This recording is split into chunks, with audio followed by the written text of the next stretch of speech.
My parents spent 2 hours praising my sister's mansion while calling me a failure, then asked if I needed charity housing. What they didn't know was that I owned the 3 houses surrounding hers. I'm Bella Mitchell, 32, and this is the story of the most shocking family dinner of my life. For 5 years, my parents and 25 relatives believed I was the family disappointment, a struggling freelancer who couldn't afford stability while my sister Sarah climbed the corporate ladder. They offered me pity, unsolicited advice, and finally, a humiliating intervention. But sometimes, the quietest person at the table holds the most powerful cards. And that night, I decided it was time to play them. Before we dive into what happened, please take a moment to like and subscribe, but only if you genuinely enjoy stories about family drama and sweet vindication. I'd love to know where you're watching from and what time it is there. It started 3 days before the dinner, when my mother called with her usual condescending reminder. For 5 years, I'd been working as a freelance graphic designer. 5 years of building my client base, perfecting my craft, and yes, making good money. But to my parents, Robert and Linda Mitchell, freelancing wasn't a real job. It was something you did between real jobs, a placeholder until you figured things out. Every family gathering followed the same script. Mom would pat my hand sympathetically and tell whoever was listening, "Oh, Bella's still finding her way," unlike Sarah with her director position at Morrison Marketing. The pause before finding her way always lasted just long enough for everyone to fill in their own assumptions. Struggling, failing, lost. Dad was worse in his own way. He'd been an accountant for 30 years before retiring, and to him, success meant one thing: a steady paycheck from a corporation with a benefits package. "When are you going to get serious about your career?" he'd ask, usually after 3 glasses of wine. "Your sister had already bought her first property by your age." Sarah, my older sister, 35, marketing director, and apparently the golden standard by which all Mitchell children should be measured. She never corrected them, never mentioned that her director title came with a team of exactly 2 people, never mentioned that half her salary went to maintaining an image she couldn't actually afford. But I kept quiet. I'd learned that defending myself only led to longer lectures about accepting constructive criticism and being realistic about your limitations. So I smiled, nodded, and mentally reviewed my bank statements. The ones showing steady 5-figure monthly deposits from clients who valued my work, even if my family didn't. Tonight would be different, though. I just didn't know how different yet. The call came 3 days before the annual Mitchell family dinner. Mom's voice carried that particular tone she used when she thought she was being subtle but wasn't. "Bella, dear, don't forget Saturday. And please bring something nice this time. Maybe that potato salad from the deli? And—" she paused. "Dress professionally for once. Marcus Thompson will be there, the property manager from Rosewood Heights. Sarah's invited him. Such connections could help you." I almost laughed.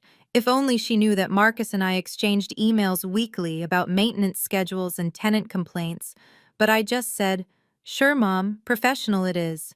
Saturday arrived gray and drizzling, matching the mood I expected for the evening. I dressed carefully, a simple black dress that cost more than Sarah's entire designer outfit, not that anyone would know the difference. In my bag, I carried a folder I'd been debating about for weeks. Just some papers, nothing dramatic. My phone buzzed as I was leaving. A notification from my bank. "Rental payment received, Unit 44, $4,500. Then another. "Rental payment received, Unit 42, $4,500. Right on time, as always. My tenants in Rosewood Heights were wonderfully consistent. I looked at the notifications and smiled. Sarah's new mansion was in Rosewood Heights, too. Unit 43, if I remembered correctly, the one between Units 42 and 44.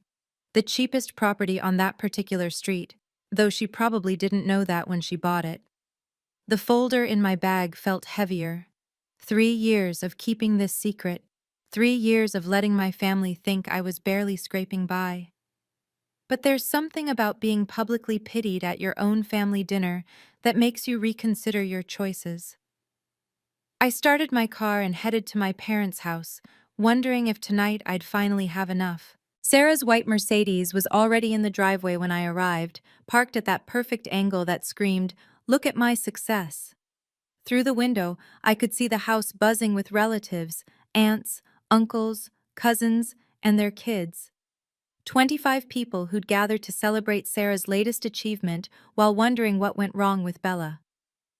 I barely made it through the door before it started. "Sarah just showed us the virtual tour of her new place," Aunt Janet gushed, pulling me into a hug that felt more like an inspection. 4 bedrooms, can you imagine? Mom appeared, linking her arm through Sarah's. "Come, let me show you the photos to the Robinsons. They haven't seen them yet."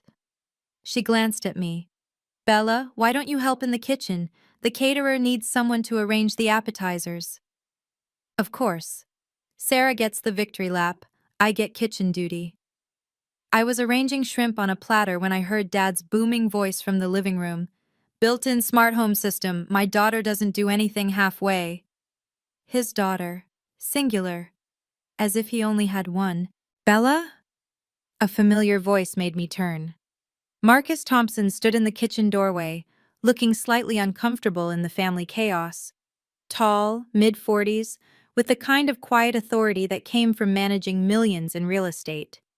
He nodded at me, a small, professional acknowledgement that nobody else caught. "Marcus," I replied, keeping my voice neutral. "Mom mentioned you were coming." "Sarah insisted," he said, then paused. "Interesting neighborhood, Rosewood Heights?" "Very," I agreed, turning back to the shrimp. He said nothing more, but I felt him watching me for a moment before returning to the living room. In my bag, the folder seemed to pulse with possibility. Dinner was announced, and we all filed into the dining room. The seating arrangement told me everything. Sarah at Dad's right hand, the position of honor, me squeezed between Cousin Tommy's kids, who were already flicking peas at each other. Aunt Janet, 3 wines in, leaned across the table. "Bella, sweetie, still single? You're 32 now. Time's ticking, you know, though I suppose it's hard to date when you're not financially stable." "She's focusing on her career," Mom interjected, though her tone suggested she was apologizing for me rather than defending me. Uncle Tom jumped in. "Freelance work can't be stable. How do you even pay rent? I keep telling my kids, get a real job first, then chase dreams." I took a slow sip of water, thinking about the 3 years I'd spent quietly building my real estate portfolio. 3 years of living frugally while everyone assumed I was broke. 3 years of reinvesting every profit while my family whispered about my poor life choices behind my back. The irony wasn't lost on me. While Sarah maxed out credit cards to maintain appearances, I'd been buying properties in cash, negotiating deals before dawn, building something real. But silence had been my strategy. My mentor's words echoed, "Success doesn't need an announcement." Except silence had a cost. Last month, I'd lost a major client because they'd heard, through the grapevine, that I was financially unstable and might not be able to complete their project. The grapevine, I later learned, started with my own mother expressing concern about me at her book club. I looked around the table at these people who claimed to love me while actively undermining my reputation. My grip tightened on my fork. Maybe success didn't need an announcement, but respect apparently required proof. "I just worry about her future," Mom was saying to Mrs. Robinson, loud enough for the entire table to hear. "Sarah's set for life, but Bella, well, we all make our choices." The conversation I'd had with my mentor David last week came flooding back.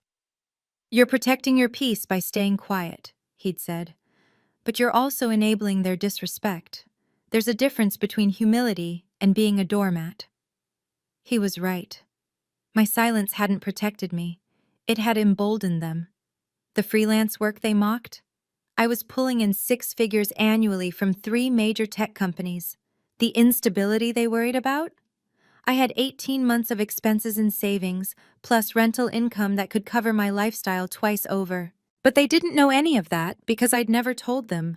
I'd convinced myself that proving my worth to people who should love me unconditionally was beneath me.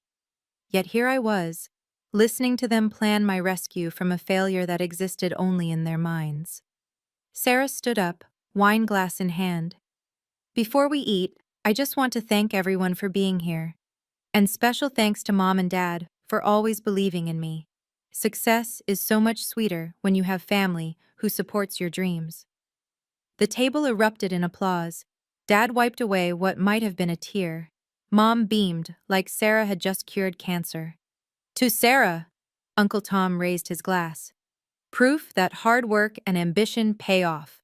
Everyone raised their glasses. Everyone except me. I was staring at Marcus Thompson, who was quietly typing something on his phone.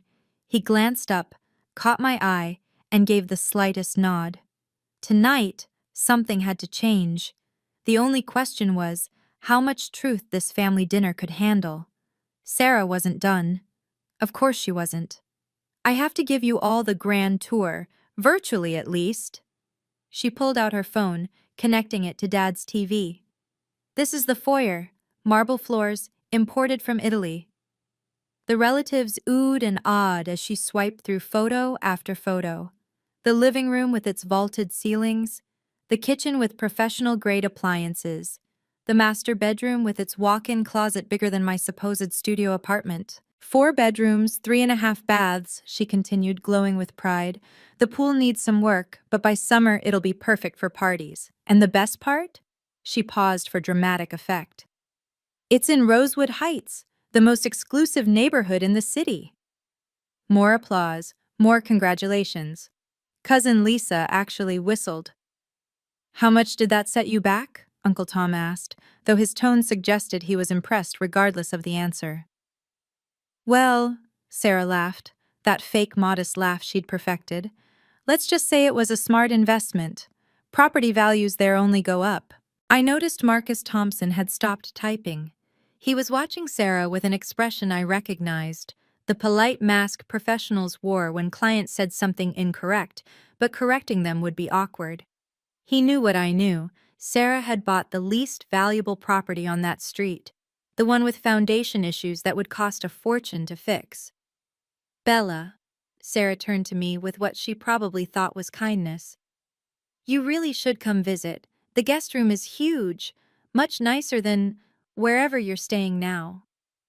The table went quiet, waiting for my response. 25 pairs of eyes, all carrying the same mixture of pity and superiority. I set down my water glass carefully. That's generous, Sarah, really. Mom seized the moment like a shark smelling blood. Sarah bought this all by herself at 35, no help from anyone. That's what focus and ambition look like.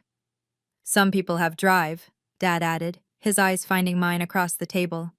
Others, well, they're content with less.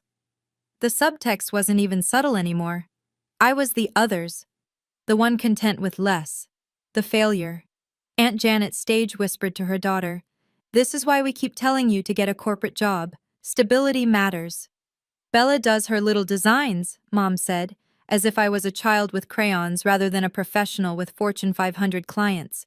But it's not the same as real career growth, is it? Maybe you could learn from your sister's ambition, Dad suggested, his tone helpful in that way that made me want to scream. The whispers started then, that low hum of relatives discussing my life as if I wasn't sitting right there. 32 and still renting. No retirement plan. Poor Linda. Must be so worried. Sarah sat back, basking in the comparison. She'd always needed to win, even when there was no competition, especially when the opponent wasn't even playing. Marcus Thompson cleared his throat. Rosewood Heights is indeed an exclusive area. Very interesting property dynamics there. Sarah beamed at the validation. Marcus would know. He manages half the properties there. More than half, actually, Marcus corrected quietly, including some very valuable ones. Something in his tone made me look up. He was staring directly at me, a question in his eyes. I gave the tiniest shake of my head. Not yet. But the night was far from over, and the humiliation was just getting started. Sarah, emboldened by the attention, decided to twist the knife deeper. You know, Bella, I've been thinking. My guest room is just sitting empty. You could stay there for a while, get back on your feet. That's so generous, Mom clasped her hands together. Bella, isn't your sister thoughtful? This could be exactly what you need, some stability while you figure things out. We could work out a family rate, Sarah continued, her voice dripping with false charity. Maybe you could do some design work for me in exchange for rent? I need someone to organize my home office. The table murmured approval. What a wonderful sister. So caring. So successful, and still thinking of family. It would be good for you, Dad added firmly. Living in a proper house, seeing how successful people organize their lives, might inspire you. Uncle Tom nodded sagely. Nothing wrong with accepting help, Bella. We all need a hand sometimes. Especially at your age, Aunt Janet added. Starting over gets harder every year. They were discussing my life like I was a charity case, a problem to be solved. Sarah's offer wasn't generosity, it was a power play, a way to cement her position as the successful sister swooping in to save the failure. I noticed Marcus Thompson pull out a leather notebook, jotting something down. His movements were deliberate, like he was documenting something important. Don't worry, sis, Sarah said, reaching across the table to pat my hand. My guest room is huge. You'll have plenty of space for your work. The pause before work said everything. Even her charity came with contempt. The folder in my bag felt like it was burning. 3 years of silence. 3 years of this. Maybe it was time they learned what my little designs had actually built. If you've ever been underestimated by your own family, you'll understand what happened next. Before we continue, what's the most frustrating assumption your relatives have made about you? Share in the comments below. And if this story resonates with you, please hit that like button. It really helps other people who need to hear this message find the video. Now, back to that dinner table. Dad stood up, tapping his wineglass for attention. The room fell silent. This was it, the moment he'd make some grand pronouncement, probably about success and family values, with Sarah as the shining example. Family, he began, his voice taking on that formal tone he used for important announcements. We're here to celebrate success, but also to support each other through challenges. His eyes found mine. Here it comes. We've been discussing this, your mother and we want to help Bella get back on her feet. He said it like he was announcing a charitable donation. Sarah's generous offer of accommodation is just the start. We think it's time for an intervention of sorts. An intervention? For being a freelancer, for paying my bills on time and living within my means, or so they thought. It's time Bella accepted help from successful people, he continued. There's no shame in admitting when you've chosen the wrong path. Mom nodded enthusiastically. We've even talked to Robert's friend at Henderson Accounting. They might have an entry-level position available. Entry-level. After 5 years of running my own business, the disrespect was breathtaking. Sarah stood up beside Dad, the picture of filial success. We're family. We don't leave anyone behind, even when they're... She paused delicately, struggling. The entire table was nodding, smiling, approving of this beautiful moment of family charity. Poor Bella, finally getting the help she needed. Lucky Bella, having such caring relatives. I looked directly at Dad, then at Mom, then at Sarah. 3 people who should have known me best and somehow knew me least. That's when I decided 5 years of silence was enough. I stood up slowly, my movement drawing every eye in the room. I reached for my bag, pulling out the folder I'd been carrying. The room watched with curiosity mixed with concern. Was poor Bella about to have a breakdown? Before I respond to your generous offer, I said, my voice calm and clear, let me ask Sarah something. Sarah's smile faltered slightly. Of course. Your neighbors in units 42 and 44, I said, pulling out a single sheet of paper. Do they still complain about the noise from the construction next door? The color drained from Sarah's face. How did you know my neighbor's unit numbers? Lucky guess, I offered, though we both knew it wasn't. Marcus Thompson shifted in his seat, leaning forward with interest. Have you been stalking my neighborhood?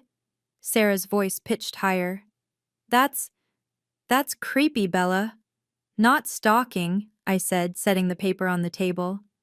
Managing. The word hung in the air like a challenge. Managing. Present tense. Ongoing. Dad frowned.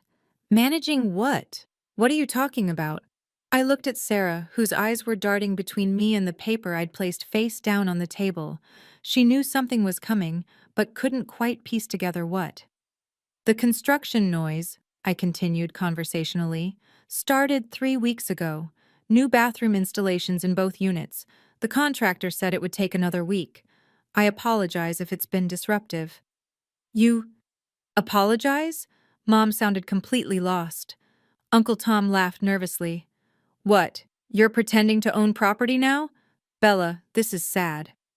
But Marcus Thompson wasn't laughing. He was pulling out his phone, fingers moving quickly across the screen. I'm not pretending anything, I said. I'm stating facts. Marcus, you manage Rosewood Heights properties. Perhaps you could clarify? The room turned to look at him, the unexpected authority in this bizarre moment. Marcus stood slowly, commanding the room's attention with his professional presence. I can indeed clarify. Sarah laughed, but it sounded forced. This is ridiculous, Marcus, tell them. Bella doesn't own property in Rosewood Heights. She can barely afford— Actually, Marcus interrupted, his voice carrying the weight of authority, Ms. Mitchell does own property in Rosewood Heights. The laughter died. The room went still. That's impossible, Dad said flatly. We would know if Bella owned property. Would you? I asked. When was the last time you asked about my life without assuming failure? Marcus pulled out his iPad, fingers swiping across the screen. I manage several properties for Ms. Mitchell, have been for 3 years now. Several? Mom's voice cracked. Sarah stood up abruptly. This is some kind of joke. A prank. Bella probably asked you to lie for her. Marcus's expression hardened. I don't lie about property records, Ms. Mitchell. My reputation is built on integrity. He turned the iPad to face the table. These are public records. Anyone can verify them. But she's— Aunt Janet sputtered. She's broke. She does freelance work. Successful freelance work, apparently, Marcus said dryly. Successful enough to invest in real estate. I watched my family's worldview crumble in real time. The poor, struggling daughter, the charity case, the one who needed saving. None of it was real. I believe, Marcus continued, pulling up another screen, we should discuss exactly what properties Ms. Bella Mitchell owns in Rosewood Heights. Sarah sank back into her chair. She already knew. The unit numbers had told her everything. The silence was deafening. 25 people who'd spent the evening pitying me were about to learn exactly how wrong they'd been. Stop! Mom's voice cut through the tension. Just stop this. This performance, Bella. It's embarrassing. Embarrassing? I asked quietly. Yes, this jealousy, this need to compete with your sister. It's why you're unsuccessful, this attitude, this delusion. Dad stood up, his face red.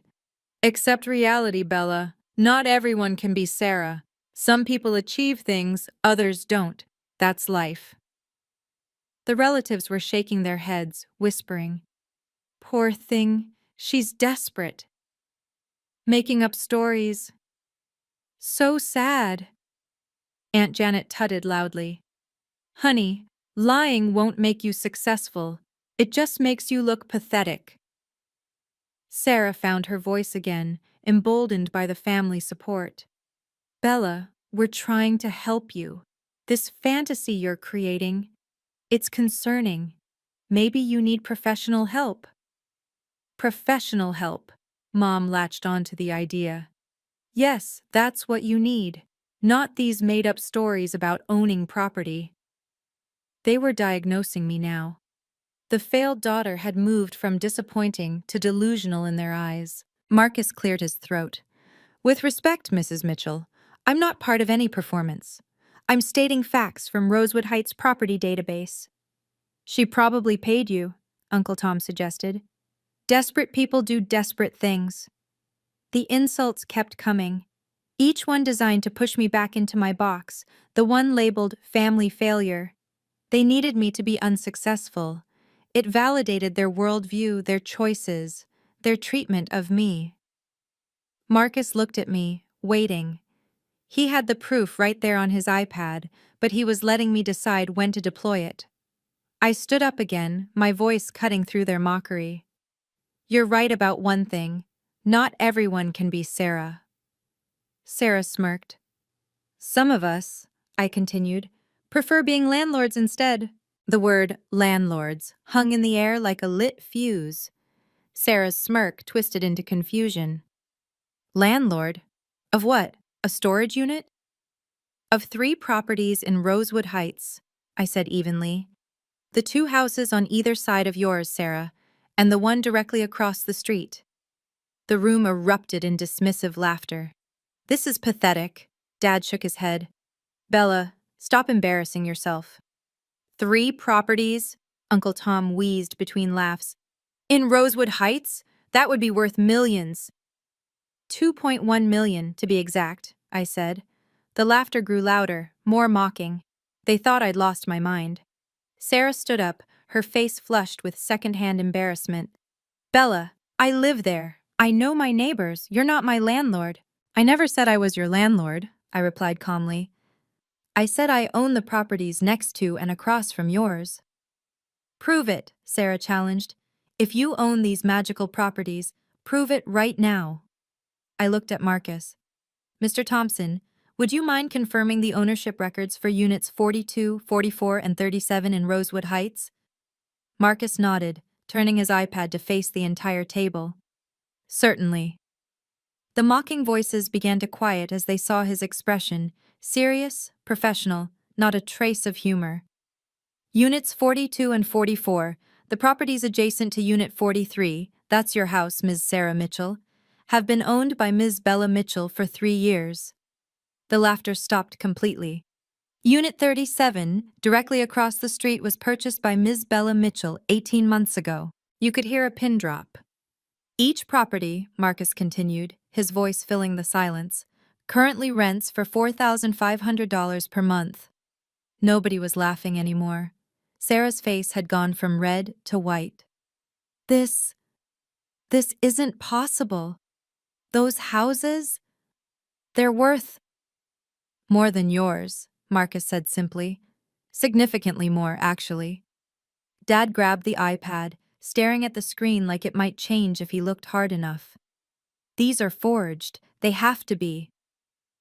Public records aren't forged, Mr. Mitchell, Marcus replied patiently. You can verify this yourself on the county assessor's website. Mom was shaking her head repeatedly, as if denial could change reality. But she's a freelancer. She drives a Honda. She lives below her means, I suggested. Invests instead of spending. Builds wealth instead of displaying it. Sarah pulled out her phone, frantically typing. I knew what she was doing, checking the property records herself. Her face went even paler. The dates, she whispered. You bought these before I even found my house.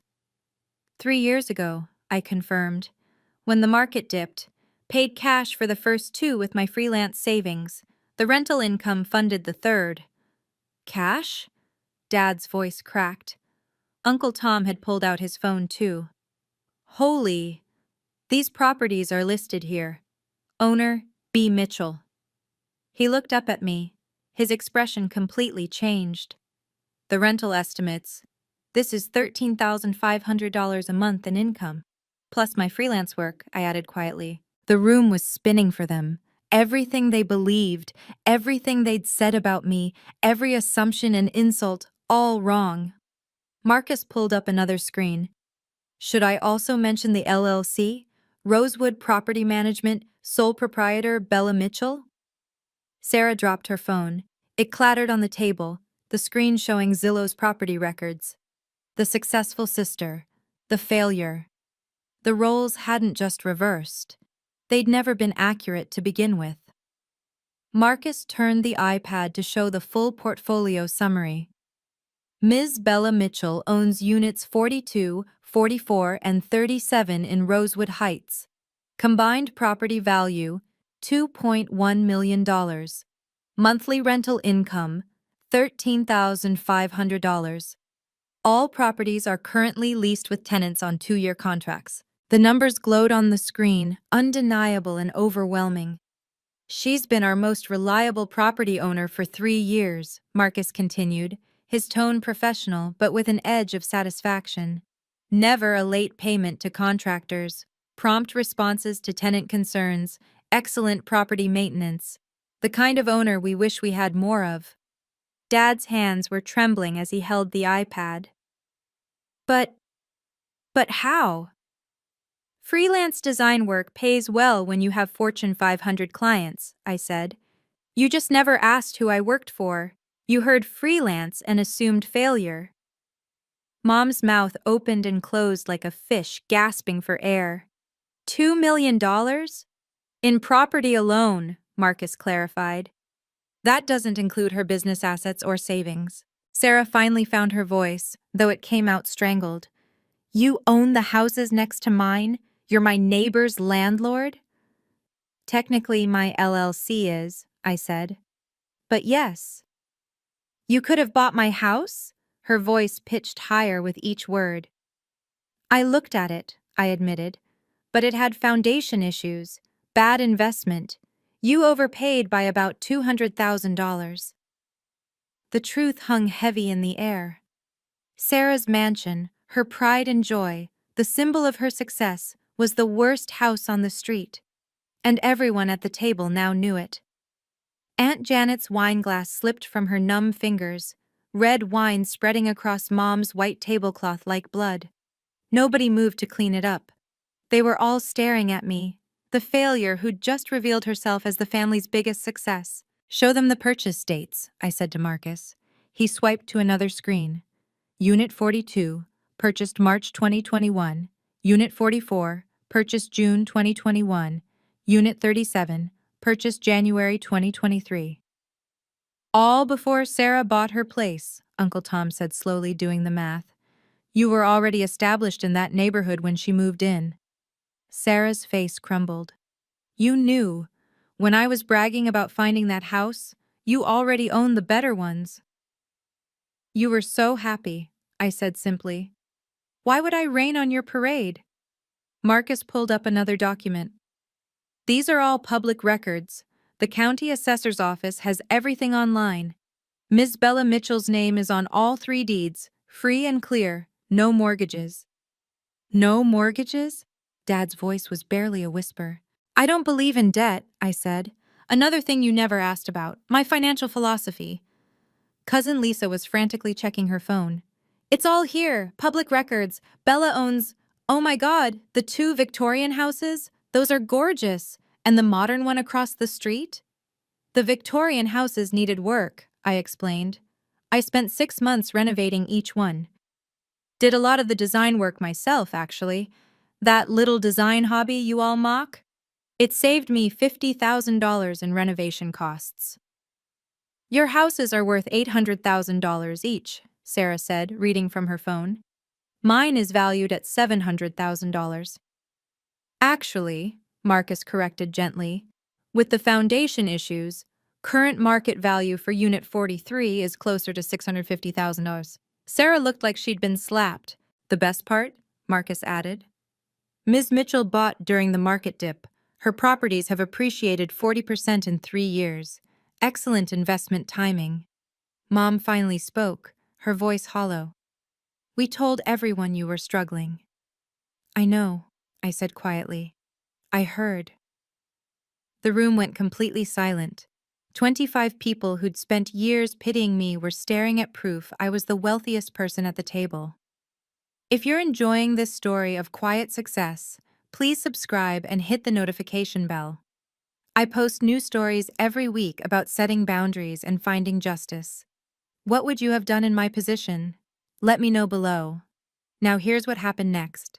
The silence stretched on for what felt like hours but was probably 30 seconds. 25 people frozen in shock, processing the complete reversal of everything they believed. Mom's face had gone through several expressions: shock, disbelief, embarrassment, and finally, something like anger.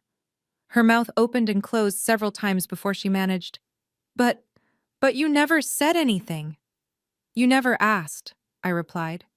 Every conversation was about Sarah's success and my assumed failure. When would I have mentioned it?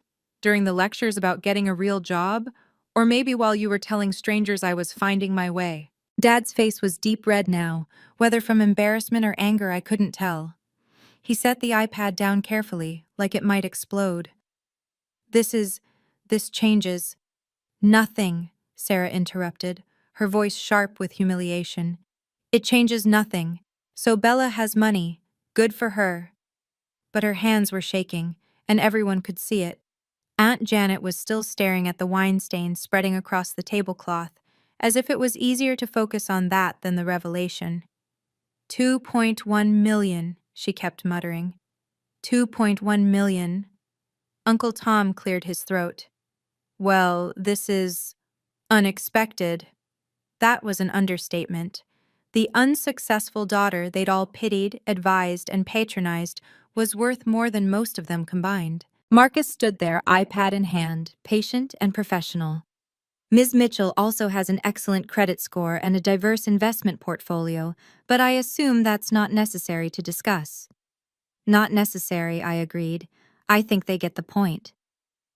The kids at the table, the ones who'd been flicking peas earlier, were wide-eyed, looking between me and their parents like they were watching a magic show. One of them, brave little Emma, piped up, "So Aunt Bella is rich?" "Aunt Bella is successful," I corrected gently. "There's a difference." "Why?" Mom's voice cracked. "Why would you hide this from your own family?" I looked at her steadily. "I didn't hide it. You never asked about my successes, only assumed my failures. Every family dinner for 5 years has been about Sarah's achievements and my need for help. When exactly should I have mentioned my property portfolio?" "You made us look like fools," Dad said, his voice low and angry. "No," I replied calmly. "You made assumptions. You decided freelancing meant failure. You decided that because I don't flash wealth, I don't have it. You told everyone I was struggling without ever asking if it was true." Every dinner was about Sarah's promotions, Sarah's bonuses, Sarah's mansion, I continued. The few times I tried to share good news, landing a major client, completing a big project, you'd pat my head and change the subject back to Sarah's real job. Sarah flinched at that, but I wasn't done. I learned silence was better than being dismissed. Why share my success with people who'd already decided I was a failure? "We're your family," Mom protested. "We deserve to know." Did you? The same family that told my potential clients I was financially unstable? The same family that tried to set me up with an entry-level accounting job tonight? Marcus cleared his throat. "If I may interject, success doesn't require an audience. Ms. Mitchell's approach to wealth building is actually quite admirable. Quiet accumulation rather than loud consumption." "I didn't need your validation to build wealth," I said, looking at each family member in turn. "And I'm not going to apologize for protecting my peace while I did it." The truth was harder to swallow than the lie had been to believe. I pulled out my phone and typed a quick message. "Since you're all so concerned about my housing situation, let me solve that right now." "What are you doing?" Sarah asked, her voice thin. "Calling my assistant." The phone rang once before Amy picked up. "Amy? Yes.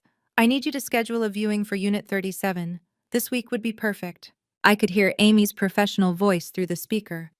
"Of course, Ms. Mitchell. For a potential tenant?" "For my parents, actually. They're concerned about family helping family." I looked directly at Dad. "I'll give you the family discount, 20% off market rate. That's $3,600 instead of $4,500.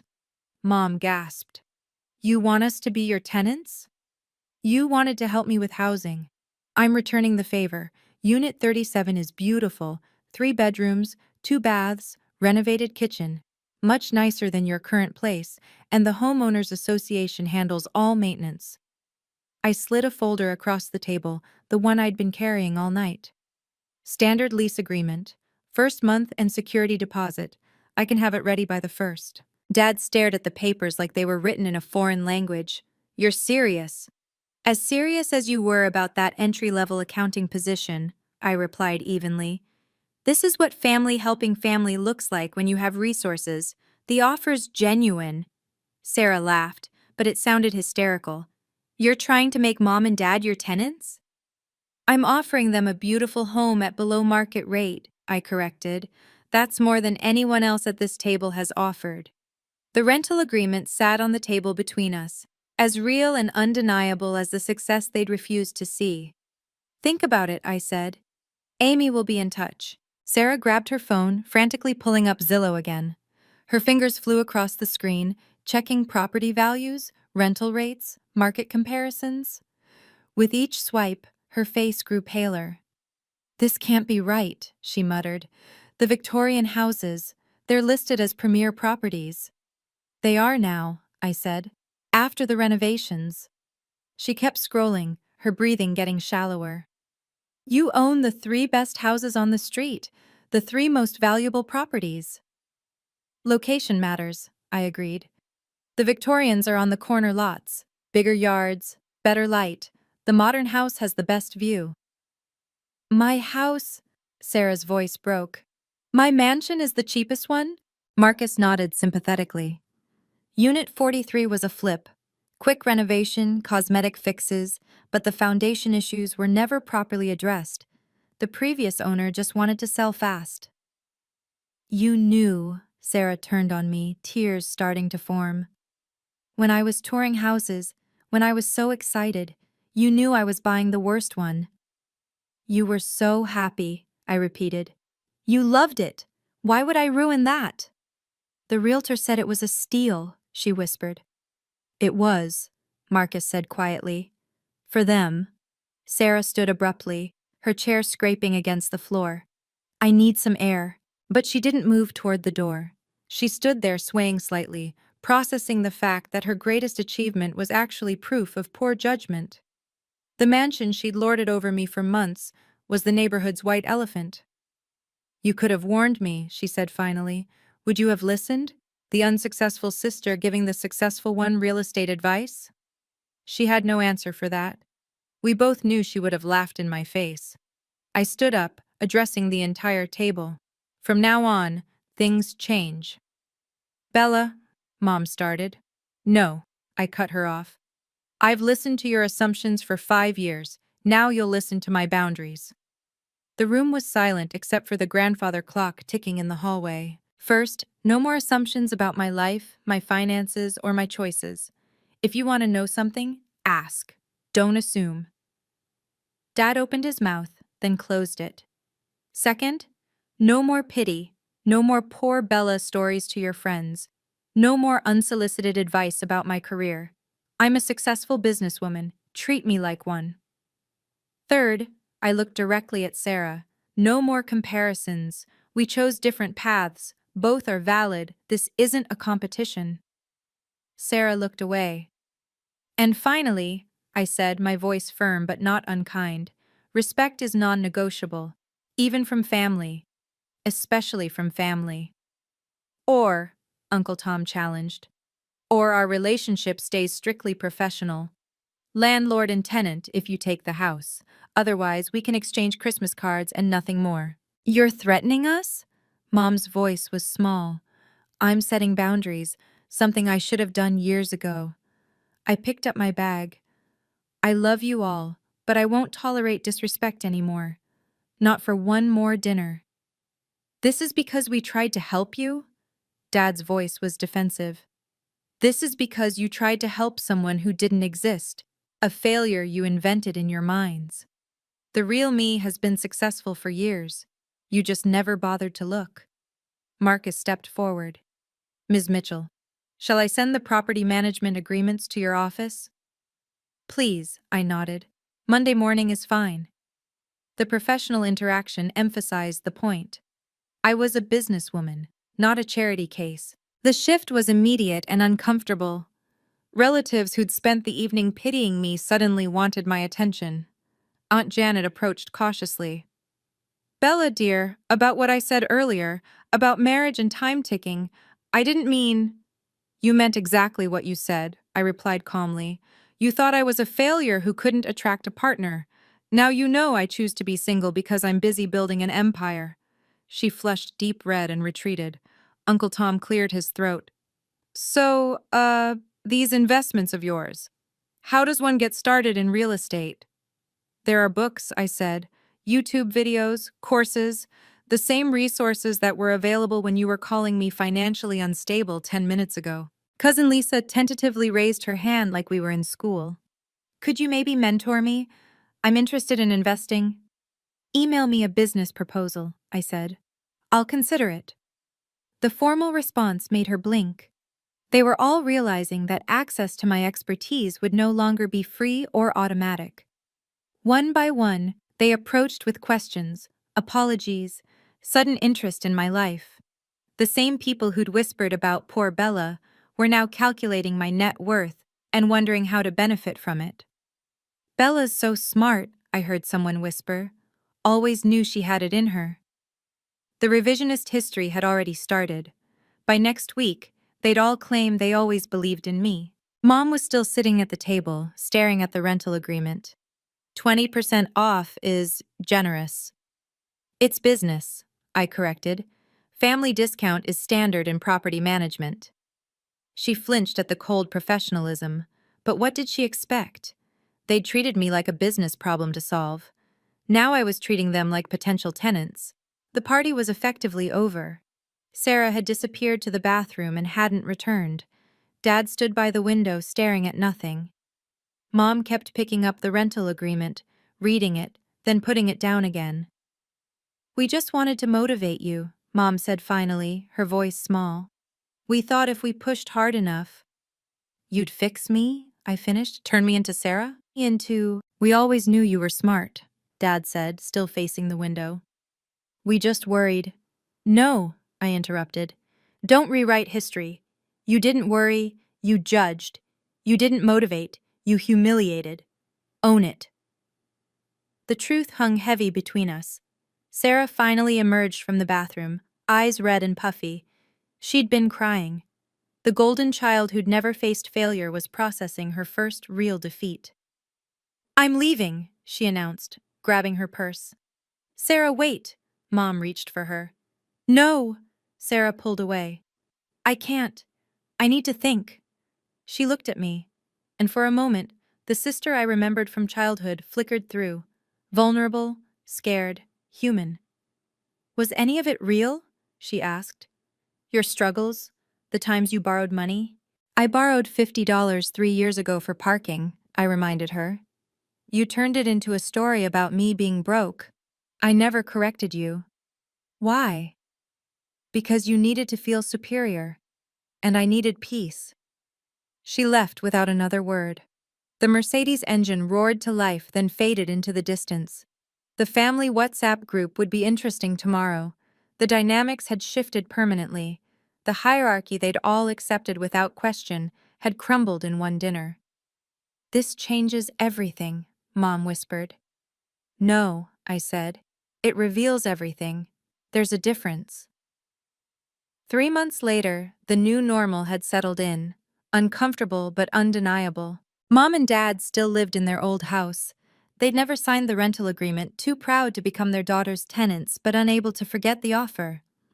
Every family conversation now carried an undercurrent of awkwardness. They couldn't patronize someone who'd offered them housing. Sarah and I exchanged texts, nothing more. Professional, polite, distant. She'd hired someone to fix her foundation, a $75,000 repair that confirmed everything Marcus had said. Her social media posts about her mansion had stopped completely.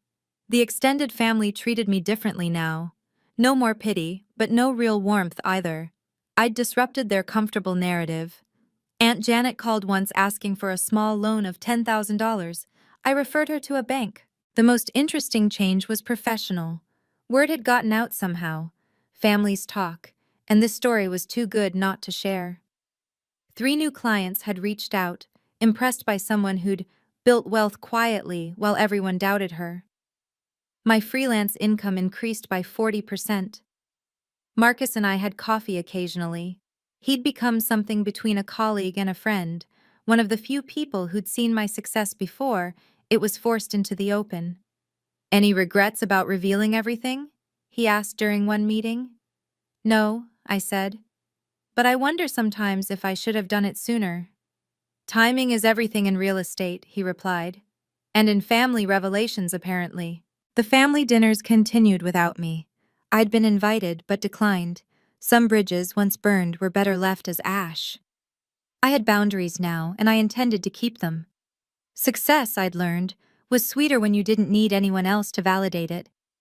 But sometimes, just sometimes, proving everyone wrong felt pretty good too. Looking back, I realized the reveal was never really about the money. It was about respect. For 5 years, I'd accepted disrespect disguised as concern, mockery dressed up as motivation. I'd told myself that keeping quiet protected my peace, but silence had become complicity in their narrative. The truth was, I'd been hiding, not just my success, but myself. I'd let them define me by their limitations, their fears, their narrow definition of achievement. Every family dinner where I stayed quiet while they dissected my failures was a betrayal of who I'd become. Success isn't just about accumulating wealth or properties. It's about owning your story, standing in your truth, refusing to shrink yourself to make others comfortable. I'd built a real estate portfolio worth millions, but the real achievement was finally demanding the respect I'd always deserved. My mentor David had been right. There's a difference between humility and being a doormat. True humility doesn't require you to accept humiliation. It doesn't demand silence in the face of disrespect. The properties, the LLC, the 6-figure contracts, they were just evidence. The real success was the moment I stood up at that table and said, "Enough." The moment I stopped needing their approval to feel valuable. Your worth isn't determined by others' perceptions. It never was. But sometimes, when those others are family, when their perceptions become attacks, when their assumptions become your cage, sometimes you have to show receipts, not to prove yourself to them, but to free yourself from their limitations. Success is sweeter when you don't need to announce it. But sweetest of all is the moment you realize you don't need their validation anymore. That freedom? That's worth more than any property portfolio. If you're sitting at your own family's table, shrinking yourself while they discuss your failures, here's what I learned. You don't need to prove yourself constantly. Your achievements are valid whether or not your family acknowledges them. Document them for yourself first. Keep records. Celebrate privately. Build quietly. Your success doesn't require an audience. But don't tolerate persistent disrespect. There's a point where silence stops protecting your peace and starts enabling their abuse. When family members are actively damaging your reputation, affecting your livelihood, or crushing your spirit, that's when revelation becomes necessary. Choose your moments wisely. I waited 3 years, maybe too long. But when I revealed everything, I had undeniable proof. Marcus Thompson's presence wasn't accidental. I'd invited him knowing his authority would make my truth impossible to dismiss. Let success be your quiet rebellion. While they're gossiping about your failures, build your empire. While they're offering charity, accumulate wealth. While they're pitying you, surpass them. There's power in moving in silence. But remember, the goal isn't revenge, it's respect. It's boundaries. It's the freedom to exist without constantly defending your choices. Some practical advice: keep your finances private, but your boundaries public. Don't share numbers unless forced, but do share expectations for how you'll be treated. If they can't respect you without proof of success, they don't deserve access to you with it. Family isn't a free pass for disrespect. Blood relation doesn't entitle anyone to belittle your journey. And if you must reveal your success, do it with grace, but without apology. You don't owe anyone an explanation for thriving. You don't owe anyone access to what you've built. Your success is yours. Own it, quietly or loudly, but always completely. The Mitchell family dinners go on without me now, and that's okay. I hear through the grapevine that I'm still a topic of conversation, though the narrative has changed. The failure became the mystery success story. The cautionary tale became the plot twist nobody saw coming. Mom and Dad are slowly learning to see me as I am, not as they imagined me to be. We have lunch sometimes, neutral territory, no other relatives, just us trying to build something new from the rubble of old assumptions. It's progress, slow but real. Sarah and I might never be close again. The dynamic was too damaged, built on a foundation as shaky as her mansions. But there's peace in that distance, a recognition that some relationships work better with space. Marcus became an unexpected friend and eventually a business partner. We're developing 2 more properties together. Turns out, having a property manager who respects your vision is invaluable. The most beautiful part? My success no longer needs their validation. The rental checks clear whether they're proud of me or not. The clients hire me based on my portfolio, not my family's opinion. The properties appreciate regardless of family dinners I don't attend. That's the ultimate boundary. Building a life so solid that others' opinions become optional. Not in anger or spite, but in freedom. Respect shouldn't require proof, but sometimes proof demands respect. And sometimes, just sometimes, the quiet one at the table is the one holding all the cards. They just don't know it until you decide to play them. Remember, your success doesn't need their approval, but your peace of mind might require their respect. Don't be afraid to demand it. Have you ever had to reveal a hidden success to stop family disrespect? Share your story in the comments. I read every single one. If this resonated with you, please like and subscribe for more stories about setting boundaries and finding your worth. What assumption about you would shock your family the most? Let me know below. Until next time, remember, your success doesn't need their approval.